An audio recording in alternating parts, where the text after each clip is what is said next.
Hoje nós vamos fazer um bate-papo com a Camille Trentin, que nós vamos tratar sobre testamentos e até onde o testamento pode contribuir para evitar litígios e até na questão na hora de impostos a recolher, tributações. Camille, boa tarde. Boa tarde, tudo bem, Fabélia? Tudo bem, obrigada pela presença. Testamento ainda é muito usado? Porque a gente ouvia muito sobre testamento lá no passado e hoje em dia. O testamento, ele é muito utilizado. O testamento até é um tabu. Muita gente pensa que é para grandes fortunas, não vou utilizar o testamento. Mas, atualmente, ele está sendo muito utilizado, e principalmente na questão de planejamento sucessório. É um instrumento muito eficaz que auxilia junto aos outros instrumentos que nós temos. Normalmente, quando a gente vê falar assim que abriu o testamento, parece que é algo secreto que ficou ali. Ele é assim ou um testamento pode ser produzido com a família junto? Certo. O testamento, ele tem diversas formas de produção, diversos tipos de testamento.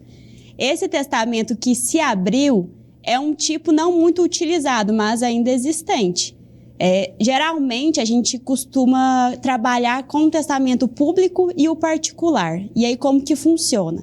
O particular, geralmente, são poucas pessoas que sabem ali da existência, e quando a pessoa vem a óbito, ele é revelado ali e tudo mais.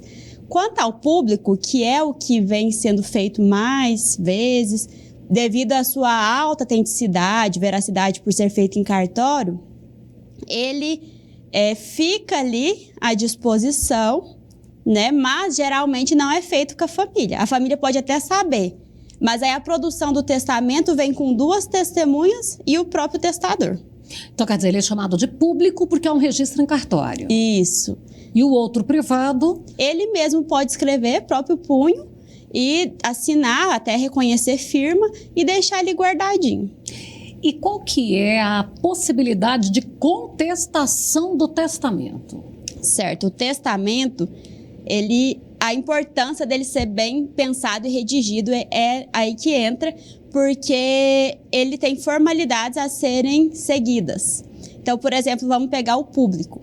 Ele tem que ser feito lá, né, na presença do tabelião ou de alguém oficial ali do cartório, com 2 testemunhas e exigências formais quanto à assinatura, quanto à lucidez do testador. Então, faleceu e veio para cumprir o testamento e verificou alguma informalidade, algum erro, algum vício, um dolo ali, uma coação para fazer aquele testamento. É possível pedir a invalidação daquele testamento, se comprovado. Uhum. Agora vamos imaginar que o testador deixou partes diferentes para os seus sucessores. Isso também pode ser contestado? Ou se está ali tudo formalizado, sem nenhum vício, isso tem que ser obedecido? O testamento tem uma questão que chama parte legítima e a parte disponível. O testador, ele obrigatoriamente tem que deixar 50% do seu patrimônio para os herdeiros necessários, cônjuge, filho.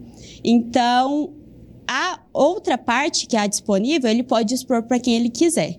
Se ele respeitar a legítima, que são esses 50%, o resto, dispondo para quem ele quiser, não pode ser contestado. Agora, se violar a legítima, ele pode sim vir a ser invalidado. Então eu pego metade, eu deixo para os meus sucessores, seja marido, filhos, sobrinhos, enfim. Isso. Quer dizer, netos, porque às vezes já não tem filho ali, né? Na ausência de um filho, fica para os filhos, e no caso, netos. E a outra parte, eu quero fazer uma doação.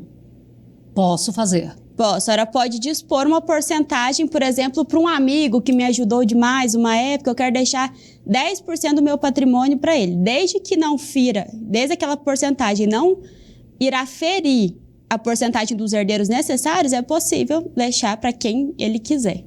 Aí ele quer deixar para uma instituição. Metade do meu patrimônio vai ficar para uma instituição.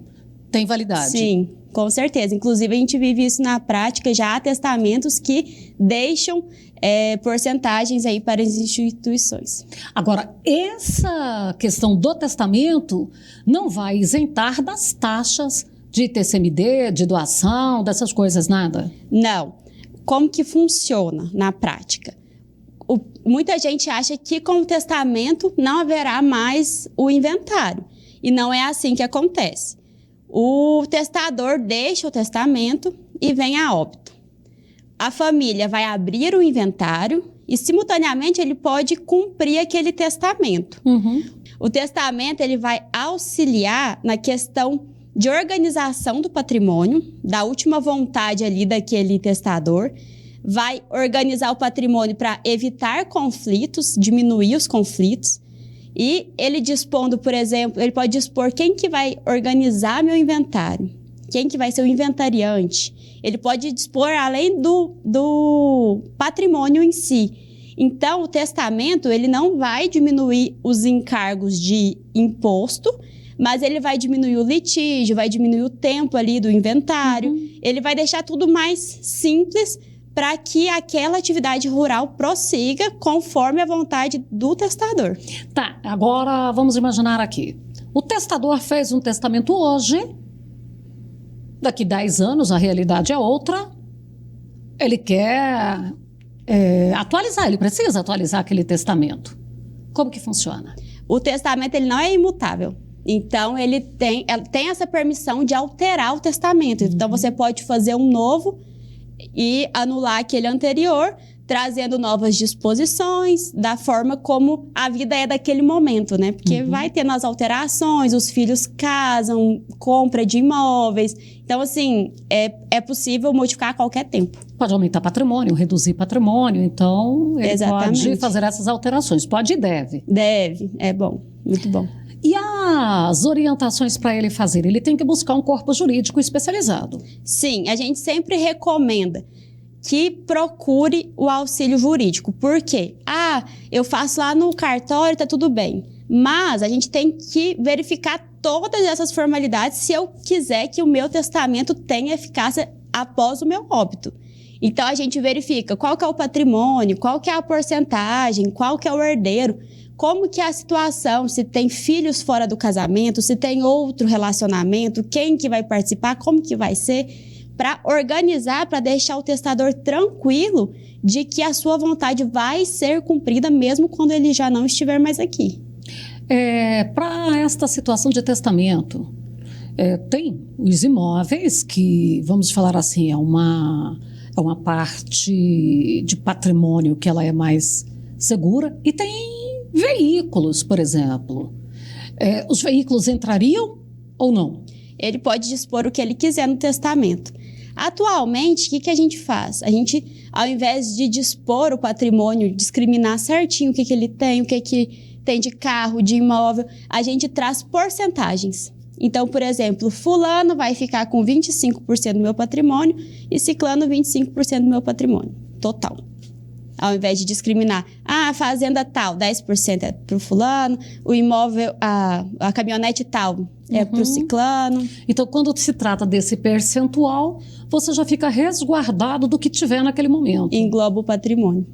Aí isso vale para aplicações, recursos que estiverem disponibilizados em banco, em conta bancária. Isso. Vai tudo. Vai. Naturalmente, depois de pagar os débitos que também existem. Isso, as dívidas e tudo mais.